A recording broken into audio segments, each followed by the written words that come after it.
Have you ever had one of those moments that feels almost too precise to be an accident? You think of a friend you haven't spoken to in years, and within the hour, your phone lights up with their name. You glance at a receipt, a license plate, the glowing face of a digital clock, and the same number sequence repeats again and again: 1111, 333, 999, as if reality itself has chosen this pattern to reach out to you. Perhaps you stumble upon an opportunity that arrives at the exact second you needed it, when, by all reasonable accounts, it should have been impossible. We often call these events coincidences, yet deep down they resist the label. They feel charged, significant, as though a hidden intelligence is arranging the stage of our lives with deliberate precision. To brush them off as meaningless is to ignore the uncanny sensation that something larger is at play. It was the Swiss psychologist Carl Gustav Jung who dared to give this slippery phenomenon a name. He called it synchronicity, a meaningful coincidence that links inner states with external events in ways that defy rational explanation. And though Jung clothed his idea in the sober garments of psychology, the truth is he was reaching into territory that borders on the mystical. At the time Jung introduced this notion, Europe was still reeling from the collapse of certainty, the horrors of the First World War, the disillusionment with mechanistic progress, and the rise of new scientific revolutions all created a climate of instability. Jung himself had broken with Freud, rejecting the purely sexual interpretation of the unconscious, and had turned toward myth, alchemy, and the strange murmurings of dreams. In his private journals, later published as the Red Book, he wrestled with visions, archetypes, and symbols, convinced that the psyche was not a closed chamber, but a bridge to something greater. So when Jung spoke of synchronicity, he wasn't merely cataloging odd coincidences. He was responding to the profound hunger of his age, the need to find meaning in a world that had become fractured, where the old religious certainties were dissolving, and science, in its Newtonian form, offered only cold mechanism. For Jung, synchronicity was the whisper of order within chaos, the thread of myth reappearing in modern lives. But even Jung admitted this concept broke the rules of how we expect reality to behave. How could two events with no apparent causal connection, an inner thought and an outer occurrence, line up so perfectly that they create a sense of divine timing? Science, in its classical form, called this impossible. Yet to deny it outright was to betray the lived experiences of countless people who, like Jung himself, had been struck by coincidences so haunting they refused to fade into the background noise of chance. Think of it this way. Before an object becomes visible in the light, it casts a shadow. You may not see the object itself yet, but the shadow reveals its shape, its form, its presence. Synchronicities are like those shadows, faint echoes of a reality not fully present but already brushing against your awareness. They are the universe's way of flashing previews of a timeline not yet embodied, a reminder that unseen connections are already weaving your future. And here lies the paradox. Most people misinterpret synchronicities. Some dismiss them entirely as statistical flukes. Others cling to them desperately, turning every repeating number or chance encounter into superstition. Both reactions miss the deeper invitation. Synchronicity is not the prize at the end of the journey. It is the breadcrumb, the subtle beckoning toward a path already forming beneath your feet. To understand why these moments happen and why they so often arrive when we stand at the threshold of change, we must zoom out. We must explore not just psychology, but also the mysteries of the quantum world, where causality bends and the ordinary rules of time and space no longer apply. Only then can we see synchronicity not as random accident, but as language, the universe speaking to us in symbols, patterns, and alignments. This is the beginning of our journey, a journey into the strange borderlands where mind and matter intertwine, where history, science, and myth converge, and where what we call coincidence begins to look less like chance and more like destiny, brushing against the veil of the everyday. Synchronicity unsettles us because it refuses to obey the rules of cause and effect. In the everyday world we inherit from Newton, a cause must precede an effect. A falling domino knocks over the next. A spark ignites the flame. A thought remains sealed inside the skull until action releases it. Yet in the territory Jung was describing, those rules dissolve. An inner dream can coincide with an outer event. A silent wish can be answered by an external occurrence that should have no logical reason to align. To explain such phenomena, we must turn toward a science that even physicists once found unnerving, the quantum world. Here, reality doesn't move forward in neat chains. Instead, all possibilities exist side by side, a shimmering sea of probabilities waiting for attention, waiting to collapse into form. This is where the metaphor of the shadow reality becomes so vivid. Imagine a film projector casting its light across the room. Long before the full image sharpens on the screen, there are faint distortions, suggestions, outlines, shadows. In the same way, before your lived experience solidifies, subtle echoes of that reality brush against you in strange alignments. They show up as the friend who calls the moment you think of them, the book falling open on exactly the page you need, the dream that plays out the next morning in the waking world. These shadows are not illusions. They are hints of the deeper structure of existence, vibrating at the edge of perception. In the language of physics, they resemble the overlapping waves of possibility, each waiting for an observer to notice. And when you resonate strongly enough with one of those waves, when your inner state hums at the same frequency, it begins to leak into awareness as synchronicity.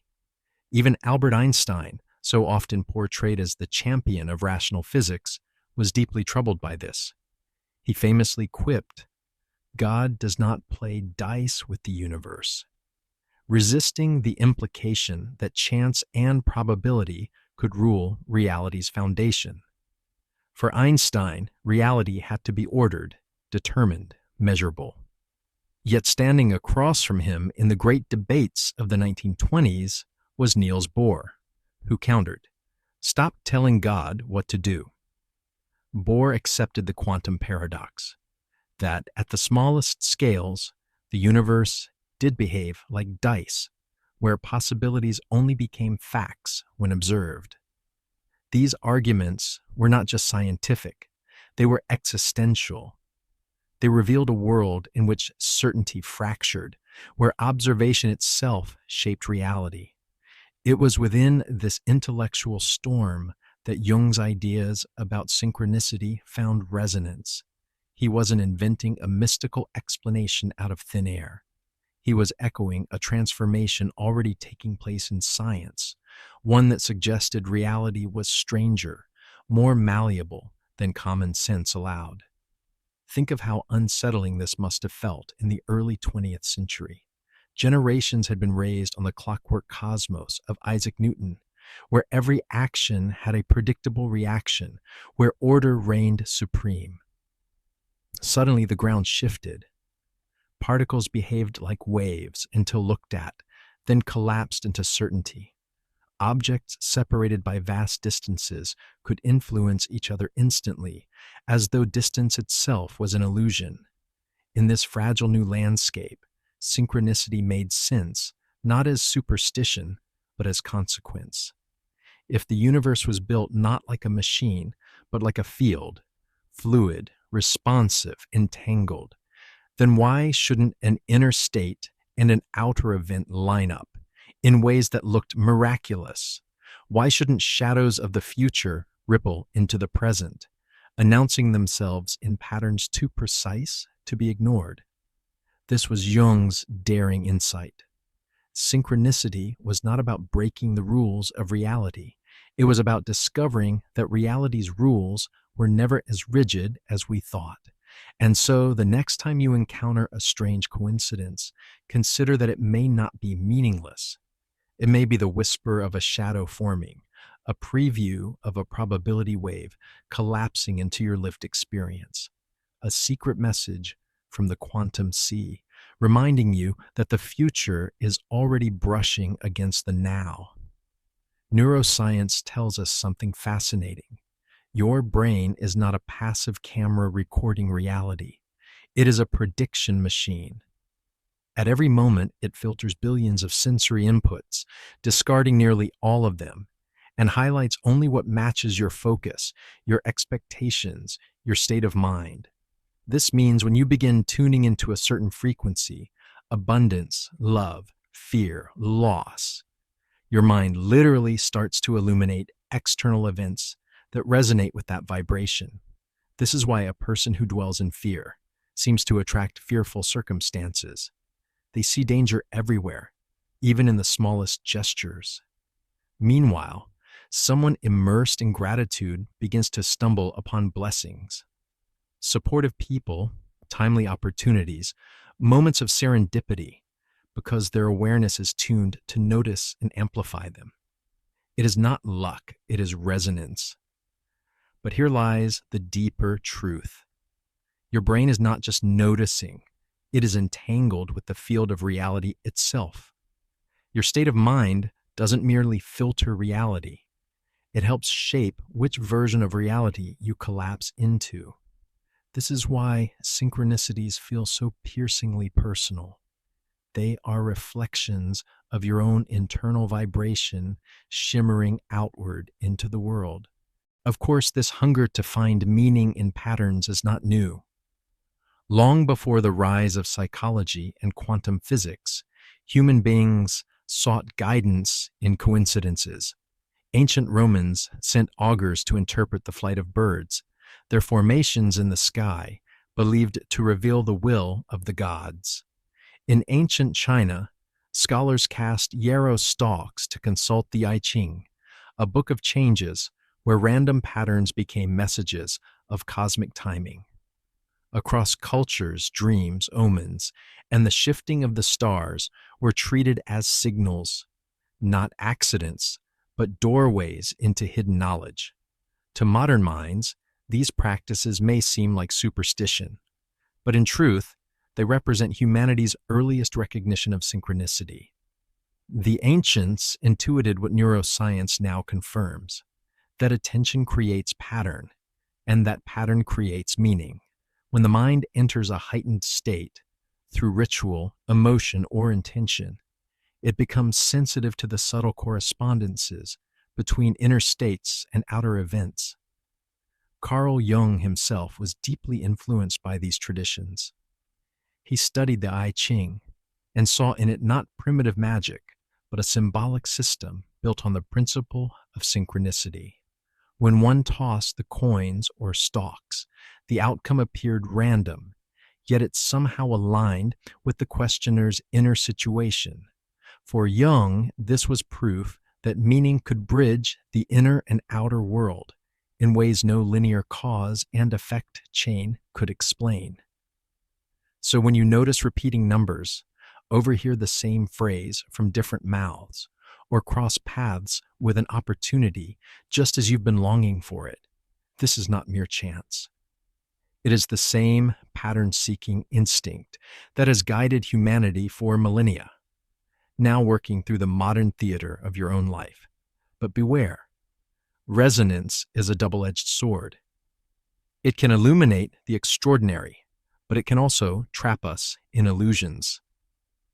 We must learn to distinguish between signals that genuinely reflect our alignment and those that are projections of obsession or fear. To do this, we need not abandon our sense of wonder, but we must ground it in discernment, just as Jung sought to ground myth in psychology and coincidence in science. Synchronicities, then, are not messages sent to manipulate us, nor puzzles demanding endless decoding. They are mirrors, mirrors showing what frequency we are vibrating with, what world we are tuning into. And when those mirrors grow undeniable, they invite us to step more fully into coherence, into the version of reality already resonating with our being. Most people fall into two traps when synchronicities appear. Some brush them aside as if they were nothing more than statistical accidents, a quirk of probability in a noisy world. Others cling to them with a kind of desperation, interpreting every flicker of coincidence as a coded message, a test, or a prophecy. Both reactions miss the essence of what synchronicity truly offers. Synchronicity is not a superstition to be feared, nor is it a trophy to be collected. It is an invitation, a subtle compass pointing not to a destination already achieved, but to the possibility of alignment that is forming beneath your feet. To treat synchronicity as the end itself is like mistaking the glimmer of the compass needle for the treasure it points toward. Carl Jung knew this intimately. For him, synchronicity was not an abstract theory. It was lived experience. During his most tumultuous years, after his break with Freud, Jung descended into what he called a confrontation with the unconscious. He filled his secret red book with visions, dialogues, and archetypal images that emerged in dreams and waking reveries. These experiences were not random to him. They were synchronicities in symbolic form, events in the outer and inner worlds aligning to show him the shape of a deeper truth. Jung did not dismiss the scarab beetle that flew into his office during a pivotal therapy session as mere coincidence. At that exact moment, his patient was recounting a dream of a golden scarab, a symbol of transformation in Egyptian mythology.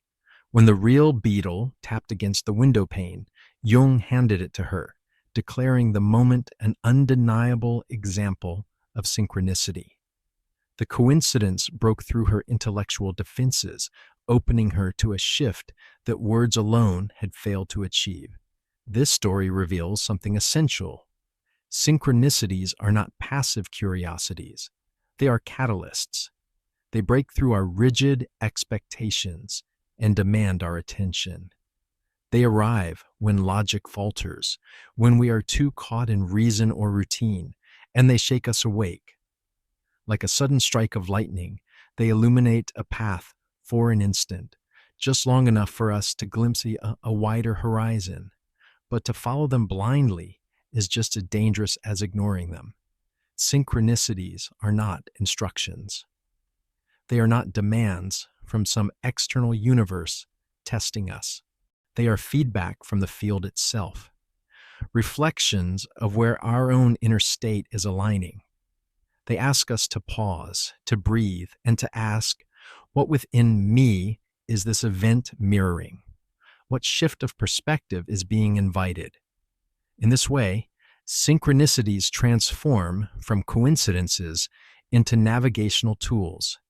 They become the subtle language through which the psyche converses with the world. Jung believed that meaning itself was the bridge that linked inner and outer mind and matter. Where cause and effect fell silent, meaning took up the thread. This shift from coincidence to navigation demands a new way of seeing. It requires us to recognize that we are not wandering blindly through a chaotic universe. We are participating in a dialogue, one in which our inner frequency resonates outward and the world echoes back. Synchronicity is not the miracle itself. It is the whisper, keep going, you are in tune. And yet, to truly understand why synchronicity operates this way, we must look beyond psychology into the very foundations of science. For the Newtonian worldview, the one that insists all is causality and mechanism, cannot account for it. To grasp synchronicity's mechanics, we must enter the strange new universe revealed by quantum physics, where observation itself alters reality. For centuries, the Western mind lived inside the certainty of Isaac Newton's universe. It was a clockwork cosmos, orderly, predictable, bound by chains of cause and effect. In this world, every motion had a cause behind it, and a measurable outcome ahead of it. Drop an apple, and gravity pulls it down. Push a pendulum, and its swing can be charted with precision. Within such a framework, coincidences could never mean anything more than statistical accidents. Two events with no causal connection had no right to be linked, but the 20th century cracked that certainty. The revolutions of quantum physics revealed a reality not built like a machine, but like a shimmering field of probabilities. In this strange domain, the rules shift, and the impossible becomes possible. The famous double-slit experiment illustrates this beautifully. In 1801, Thomas Young first showed that light could behave like a wave, creating interference patterns. A century later, quantum physicists repeated the experiment with individual particles, electrons, photons, fired one at a time through the slits. And still the interference pattern appeared, as though each particle traveled through both slits simultaneously, existing in many states at once. But then came the shock, when scientists set up detectors to observe which slit a particle passed through. The interference pattern vanished. The particles no longer behaved like waves of infinite possibility. They collapsed into definite paths, as though the very act of observation had decided their reality. This is the observer effect, the astonishing discovery that reality at its most fundamental level does not unfold independently of us. It responds to our awareness. To observe is not neutral. It is participatory. The universe behaves differently when watched. Now apply this to synchronicity. If observation collapses probabilities into reality, then the reason certain events align so perfectly with our inner states may not be chance at all. It may be the direct result of our consciousness tuning into a particular probability wave, and by noticing it, by giving it meaning, we collapse it into lived experience. Synchronicity is no longer a random spark. It is the resonance between observer and field, inner state and outer event. Newton's chain of causes and effects breaks down here. In his world, a thought had no power to shape external events. It was confined to the brain, a byproduct of physical processes. But in the quantum world, the boundary between thought and matter is blurred. Mind and world are entangled, each influencing the other in ways that defy the old mechanical laws. This shift in understanding was not comfortable. Even those who pioneered quantum mechanics often resisted its implications. Einstein, as we've seen, balked at the idea of a probabilistic universe. He called entanglement spooky action at a distance, refusing to accept it as fundamental. Others, like Niels Bohr and Werner Heisenberg, embraced the paradox, recognizing that the universe was not built to satisfy human logic. Carl Jung was watching these debates unfold with fascination. He saw in quantum mechanics a scientific parallel to his own insights about the psyche. Just as physics had discovered the world was not strictly causal, Jung proposed that the psyche and the external world could connect through meaning, not mechanism.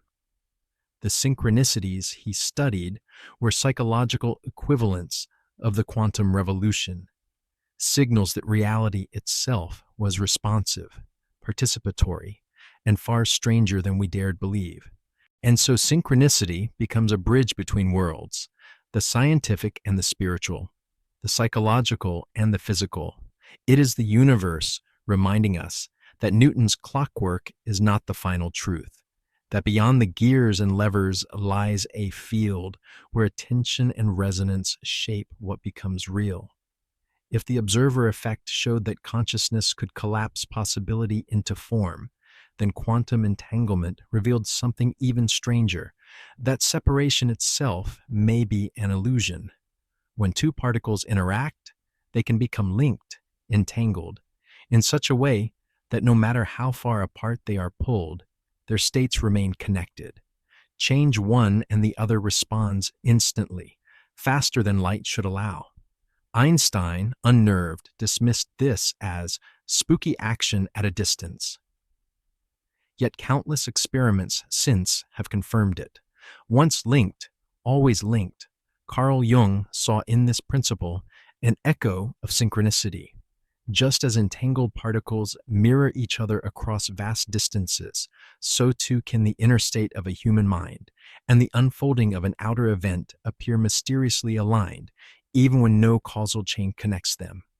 Jung called synchronicity a causal connecting principle. Events bound not by physical cause, but by shared meaning.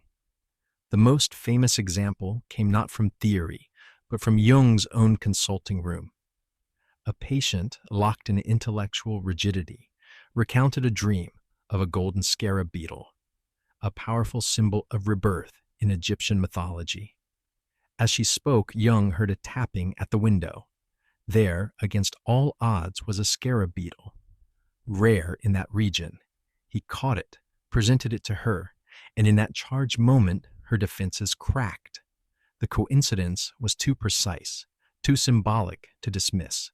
For Jung, this was synchronicity in its purest form. Psyche and world entangled through meaning. Jung was not alone in witnessing such phenomena. His friend, the brilliant but eccentric physicist Wolfgang Pauli, was notorious for what colleagues called the Pauli effect. Wherever Pauli went, laboratory equipment seemed to malfunction. Machines broke, instruments failed. Sometimes entire experiments collapsed in his presence. His reputation for this became so widespread that researchers would half-jokingly bar him from their labs. Jung, fascinated, saw Pauli's strange influence not as mere bad luck, but as synchronicity spilling into the physical world, a psychic resonance entangled with the delicate order of machines. To Jung, these stories were not trivial curiosities. They were clues that the universe itself might be threaded with connections invisible to the rational mind, connections of meaning, resonance, and archetype. Just as myths echoed the same themes across cultures separated by oceans, synchronicities seem to echo inner states in the theater of the external world. Consider how often history itself is marked by such alignments. Abraham Lincoln and John F. Kennedy, separated by a century, share eerie parallels. Both elected to Congress in years ending with 46, both to the presidency in years ending with 60, both succeeded by men named Johnson. These alignments are often explained away as coincidence, yet they reveal the peculiar way patterns seem to weave across time, hinting that events, like entangled particles, may mirror each other across vast distances of history. Jung's claim was radical. Meaning itself was a force, as real as gravity, even if it could not be measured with instruments. He believed synchronicity was a principle woven into the fabric of reality, where inner archetypes and outer events dance in correspondence. Quantum entanglement gave his vision a metaphor, if not a mechanism. It showed that the universe was not stitched together solely by cause and effect, but by hidden linkages that transcend space and time. In those moments when a thought aligns with an event, when a symbol in a dream leaps into waking life, we catch a glimpse of that hidden web. And for those who are attentive, synchronicities become more than curiosities. They become a mirror, reflecting the secret architecture of our entanglement with the cosmos. Synchronicities do not arrive randomly. They appear most often when something within us begins to fall into alignment, when thought, emotion, and body start to play the same note. Imagine yourself as an orchestra. If each instrument plays in discord, the result is noise, confusing and fragmented. But when all instruments tune to the same key, harmony emerges, and the sound carries further, richer, undeniable. This is what coherence feels like within the human being. When your mind obsesses on one idea, but your heart longs for another, and your body acts from fear, you emit static. But when all levels of your being align, when your thoughts support your feelings, and your actions reflect both, you generate resonance. The universe, like a great echo chamber, mirrors that resonance back to you in the form of synchronicity. This is why Jung believed synchronicities are not miracles, but mirrors. They are not interventions from outside forces, but reflections of an inner state, becoming coherent enough to ripple outward. They are feedback loops, reality whispering, "Yes, you're in tune. Keep going." Great artists and thinkers often spoke of such moments. The composer Wolfgang Amadeus Mozart claimed that melodies often arrived whole, as if dictated by an unseen hand, and then circumstances would conspire to bring him exactly the resources to realize them. The poet Rainer Maria Rilke described how coincidences seemed to guide his encounters with the very images that would later shape his Duino elegies. In both cases, synchronicity acted as confirmation, as though the act of aligning with inspiration called forth the outer events to match it.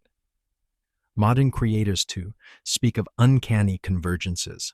A novelist dreams of a character, only to meet someone embodying that very archetype the next week. A scientist struggles with an unsolvable problem, then overhears a casual remark at dinner that sparks the solution. These stories are not mere anecdotes. They are demonstrations of how resonance invites the field to respond. But there is danger here, too. Many people treat synchronicities as if they were the goal itself, treasures to hoard, signs to decode endlessly. They see repeating numbers and believe the miracle is the number itself. They miss that the number is a signal, not the substance. It is like confusing the compass with the destination, the map with the territory. Others fall into superstition, treating synchronicities like fragile tests from the universe. If they notice the sign, they pass. If they miss it, they fail. This is a misunderstanding. Synchronicities are not judgments. They are feedback, nothing more and nothing less. They fade when coherence fades. They grow stronger when coherence strengthens. Think of them as a musician thinks of tuning. The note you play tells you if you are sharp or flat. It is not a punishment nor a prize. It is information, guiding you back toward harmony. To live this way requires trust. It means pausing when synchronicities arise, not to worship them, nor to dismiss them, but to ask, what within me is this reflecting? What vibration is the world echoing back to me right now? When we adopt this view, synchronicity ceases to be an oddity. It becomes a navigational system. It turns life from a random sequence of events into a dialogue, where your coherence invites reality's resonance. And the more fluent you become in this language, the more seamlessly your inner world and outer world begin to weave together. But what happens when the signs vanish? One day, the world seems alive with synchronicities. Repeating numbers greet you on clocks. Meaningful phrases echo back from conversations. Opportunities appear at the very moment you whisper the need. And then suddenly, nothing. The silence is sharp, unsettling, even cruel. It feels as if the universe has turned its face away. Most people panic at this stage. They believe they have fallen out of alignment, that something has gone wrong, that the magic is over. But silence, far from being a failure, is often the final threshold before transformation. Quantum mechanics offers an image for this. Before a particle collapses into a single state, it hovers in a liminal haze of probabilities. In that unstable field, it could become anything, but not yet something. This hazy interval is essential. It is the moment before form solidifies. In the same way, the absence of synchronicity is not a void, but a recalibration, the gathering of probability into coherence before release. Neuroscience, too, reveals the necessity of silence. The human brain is a master of prediction, always searching for patterns based on past experience. When synchronicity floods our awareness, our predictive coding learns to expect the extraordinary. But before a leap into new possibility, those old codes are disrupted. The brain enters uncertainty, uncomfortable but necessary, as the old patterns dissolve and the new ones prepare to take root. History and myth have long known this silence. Mystics called it the dark night of the soul, when all sense of divine presence evaporates, leaving only emptiness. Ancient initiation rites cast initiates into caves, deserts, or wilderness, stripped of familiar guidance, left only with their fear and faith. In the Bible, Moses wandered 40 years in the desert. Christ spent 40 days fasting in silence. Across cultures, silence has always been the prelude to revelation. Carl Jung observed the same rhythm in synchronicity. Meaningful coincidences often came in clusters, bursts of illumination followed by long stretches of quiet. He realized these pauses were not mistakes. They were integration. Like the inhale and exhale of breath, synchronicity surges and recedes. The quiet is the pause between breaths, where reality stabilizes, where the psyche adjusts to a new resonance. The danger is to mistake this pause for abandonment. If we panic, we scramble for signs, doubting the shift we already initiated.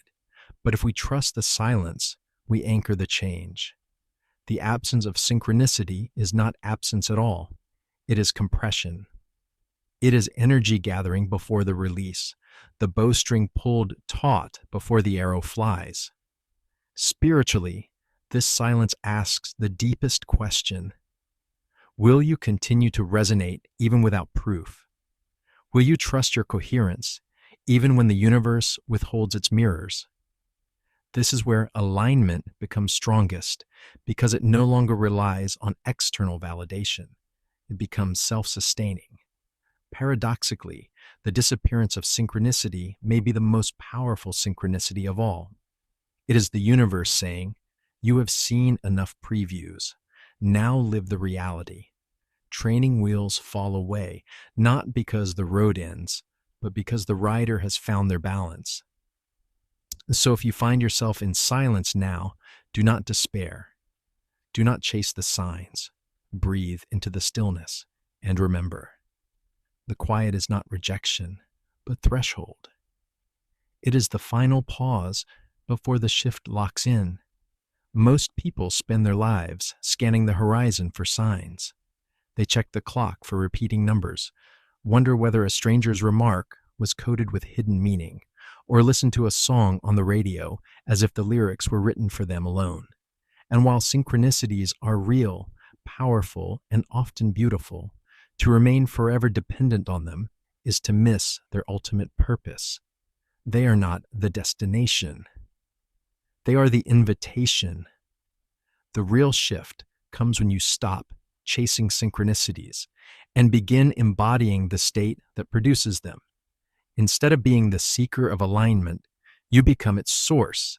You become the signal. Mystics and visionaries across cultures have long whispered this truth. Neville Goddard, the 20th century mystic, taught that the key to creation was to live in the end, to imagine yourself already inhabiting the state you desire, rather than waiting for signs to reassure you. In the East, Taoist sages called it Wu Wei, effortless alignment with the flow of reality. In Advaita Vedanta, the emphasis was not on waiting for external confirmation, but realizing that you already are the reality you seek. In each tradition, the message is the same. Do not look outside for proof. Become the proof. Physics offers its own metaphor. When particles are entangled, they don't wait for an external signal to align. Their states are already shared, coherent, inseparable. In the same way, when you embody coherence, when your thoughts, emotions, and actions radiate the same vibration, you no longer need synchronicities as breadcrumbs. Reality has no choice but to reflect your state continuously. This is what it means to stop living as a scavenger of clues and start living as a projector of reality. When you embody love, the world cannot help but echo it back. When you embody abundance, opportunities seem to organize themselves around you, not by accident, but by inevitability. Synchronicity no longer comes as occasional sparks. It becomes the steady current of your life. Neville Goddard's students reported astonishing results when they lived this way. Instead of scanning for signs, they would close their eyes, enter the feeling of the wish fulfilled, and walk as though it were already real. The signs did not disappear, but they no longer mattered. The outer world became a mirror of their inner certainty. Modern neuroscience hints at the same principle. Studies on heart-brain coherence show that when the body enters a state of alignment, heart rhythms steady, brain waves harmonized, external synchronicities often increase dramatically. But the key is not the sign itself. It is the coherence that births it. And here lies the paradox. The moment you stop demanding signs, they flow most abundantly. Because you no longer seek reassurance, reality no longer needs to deliver it. You are already radiating the vibration. You are the sign. This is why the disappearance of synchronicity in the silence we explored earlier is so vital. The silence is the test of faith, the crucible where you stop outsourcing your certainty to external clues and begin generating it from within. Once you cross that threshold, the universe no longer needs to whisper through repeating numbers or chance encounters. Your entire existence becomes the message. When you walk into a room and others feel your presence before you speak, when opportunities arrive, not as surprises, but as inevitabilities, when life ceases to feel like a puzzle of scattered pieces and instead unfolds as a coherent masterpiece, that is the life of one who has become the signal. By now, the meaning of synchronicity has transformed before our eyes. What began as curious coincidences, fleeting alignments that seemed too precise to dismiss, has revealed itself as something far deeper. Synchronicity is not the prize at the end of the road. It is the training wheels for the soul, the first gentle language of a universe that wants us to see our own reflection in its patterns. Carl Jung, in his later years, spoke of synchronicity with a kind of reverence. He did not present it as a theory to be proven or disproven, but as a principle that touched eternity.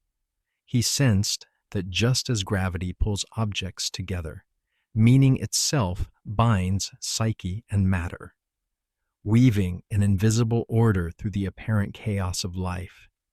In his words, synchronicity was a glimpse of the unus mundus, the one world beneath the many, where inner and outer are no longer separate, but part of a single, unfolding whole. And yet synchronicity is not where the journey ends. To live forever scanning for signs is to remain a child waiting for reassurance. The true invitation is to become the source itself, to step out of the shadows and into the light, to realize that you are not merely decoding the universe's messages, you are authoring them. Imagine waking each day no longer wondering if today will bring a sign, but knowing that your very presence is the sign. Your coherence radiates outward, shaping the field around you. People respond not because they were sent as omens, but because your vibration aligns with theirs. Opportunities flow not as accidents, but as inevitabilities of your state. This is what mystics meant when they spoke of walking in grace. It is not about rare miracles punctuating an ordinary life. It is about life itself becoming the miracle. Each moment a confirmation that you are living in tune with the field. Quantum research suggests coherence is what allows living systems to thrive. Cells communicate instantly across vast networks, not by brute cause and effect, but through resonance. Your life can function the same way. Fragmentation creates static. Coherence creates flow. Synchronicity is that flow echoing back to you until you embody it so fully that the echoes are no longer needed. So let us return to the beginning. The friend who calls at the exact moment you think of them. The repeating number flashing on the clock. The opportunity that arrives just when it must. These are not random, but neither are they final. They are the shadows, the previews, the hints. They arrive to remind you. Reality is malleable, responsive, alive. And once you accept that, you no longer chase the shadows. You become the light. This is the culmination of Jung's daring vision and the bridge between ancient divination and modern physics. Synchronicity is the threshold, not the destination. It is the breadcrumb trail, not the feast. The feast is coherence itself. The feast is you, radiating alignment so powerfully that the universe cannot help but conform. So the question is no longer, will I see the signs? The question is, will I become the sign? From this moment forward, do not wait for the universe to whisper its confirmation. Speak with your frequency. Live as the signal. And watch as the field responds, not with occasional coincidences, but with the steady rhythm of a life fully aligned. Synchronicity was never random. It was always you.